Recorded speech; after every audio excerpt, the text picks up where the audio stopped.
And I'm like, Charlotte, I have never seen that. What made you think about wacky rigging a trick worm? And so you just never know what you're going to, share and learn. And that's what it's all about, too, learning new things. And you make those connections and those friendships that last, like, forever. Welcome to the Woman Angler and Adventurer podcast, inspiring real women with a passion for fishing and the outdoors to go get their adventure on. Now, here's your fearless host, Angie Scott. Welcome, everyone, to another episode of the Woman Angler and Adventurer podcast. Real quick update.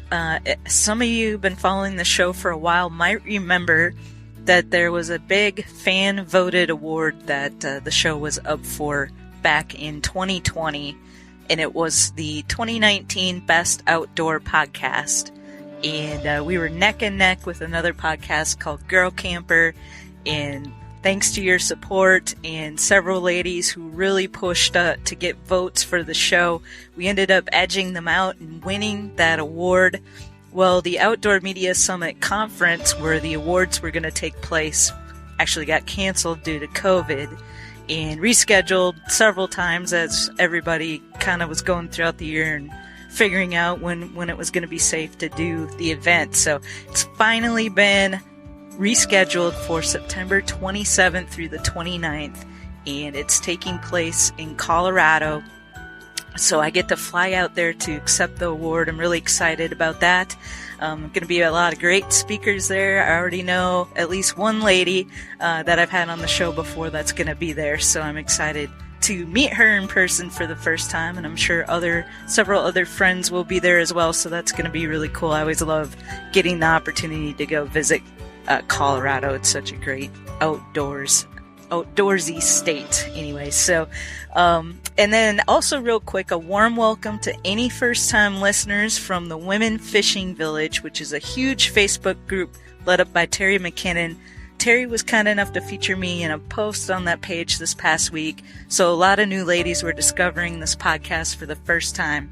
Thanks so much, Terry, for the shout out, and again, welcome to any new listeners, regardless of how you've come across the show. We're so happy to have you.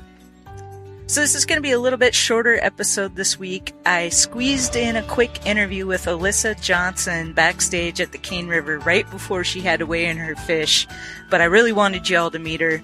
Alisa's from Chandler, Texas, and as you'll hear, she's been fishing with the LBA, the Lady Bass Anglers Association, for 9 years, and her daughter Brooke also now fishes the LBA. She actually came out as the champion on the co-angler side at Cane River, so way to go, Brooke.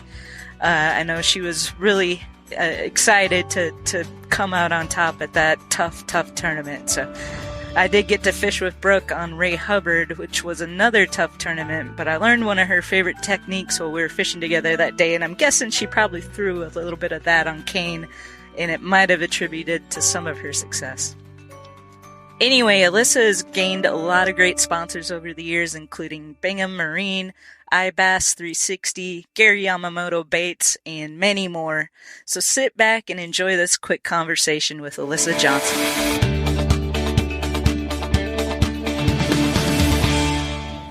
All right, Alisa Johnson, welcome to the Woman Angler and Adventurer podcast. Thank you so much. I'm really excited to be here. I've seen a couple of the podcasts and trying to keep track of it. I think it's on Tuesday nights. So there's two different things. I've got the Monday Night Live, that's with Barbara Harris, that's every Monday night. And then on Tuesdays, the Woman Angler and Adventurer podcast comes out.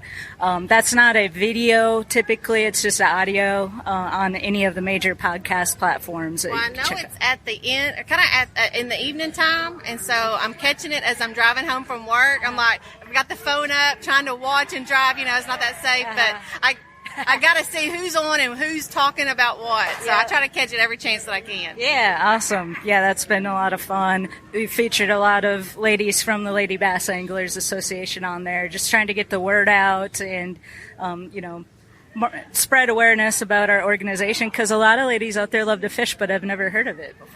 That is true. I said we'll take all the help that we can to get out there. We are constantly picking up a new angler here or there each stop that we make, and it's kind of keeping those anglers with us. Now, I've been fishing the LBAA for about 9, because this is their 11th year, 9 years now. Started off as a co-angler. I feel like I'm like the poster child of the LBAA away. Kind of grew up and been in the back of many of these pros boats, which is very much an advantage and maybe a little disadvantage to them because I know some of their tricks and things. But it's one of the things of just learning to be an angler. I don't think I can ever know everything about everything. I'm always willing to learn. And even yesterday, fishing with one of my co-anglers, Charlotte Frazier, she was wacky wigging a trick worm. And I'm like, Charlotte, I have never seen that. What made you think about wacky rigging a trick worm? And so you just never know what you're going to, share and learn. And that's what it's all about, too, learning new things. And you make those connections and those friendships that last, like, forever. Yeah, it's funny you mentioned that because I had just chatted with Noella as well, and she said the same thing about learning. You never stop learning. So that's we're waiting for your boat number to get called. I think we got a little bit longer. You're going to be next.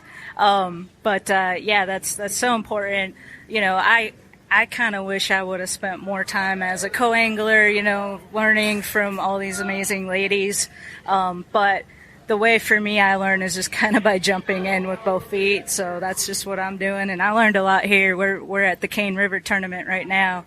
And I sure learned a lot these past few days fishing this river. I'm telling you what, time on the water, I think no matter what kind of fishing you're doing, whether you're pond hopping or in a tournament or on my home lake is Lake Palestine, Lake Athens. I fish some Lake Tyler. Time on the water, I think, especially this little river, because it's so hot, the depth is not very much. And I was only able to practice Sunday, and I had a great practice. Didn't get here till almost 10 o'clock, practiced till almost 6. I had 6 spots picked out, ready to go. Nice. And I was able to come back Wednesday and just drive, and I went way to the spillway. Saw a couple of things that looked familiar from Sunday, pitched 2 spots, caught 2 more fish. I was like, I'm done, put a nail in it. Come tournament day, And I had some fish. I had only 3 fish yesterday, but I just didn't have that, backup plan, a plan B, to just put your head down and just start flipping the pads, flipping the reeds. Which end do you fish? Do you go back to the spillway? Do you come back? Making those decisions that I think maybe I would have been more comfortable making if I had the extra days to be here. But I work full-time, too, so that's just one of the things that kind of go with it. Yep, you make it work. But yeah, that's one of the things is just, as a boater, making those decisions, questioning yourself. Am I making the right decisions? Am I wasting my time? So much goes into it, but it's also a lot of fun. It is a lot of fun, and it's just that constant learning. I'll look back on this on the 3-hour drive home tonight, and I'll be thinking, should I have gone? Did I make the right choice? But I love what I do, and I do what I love, and so I think they're all right choices. Yeah.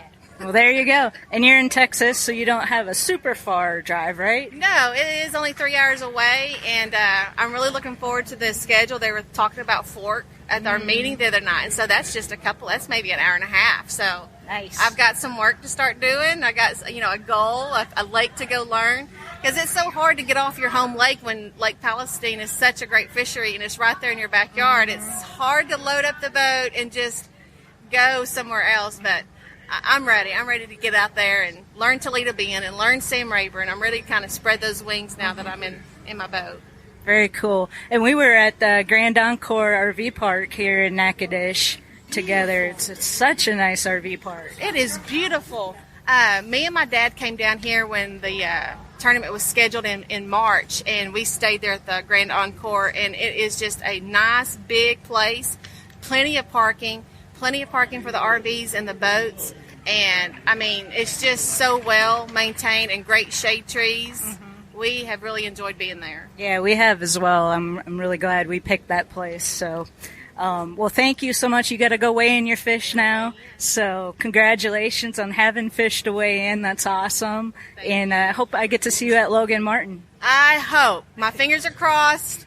I got to see if I can work some strings or pull some magic, because work is not playing well with me on that. But I got a backup plan in mind. We'll see. All right. Thank you so much. Angie. All right.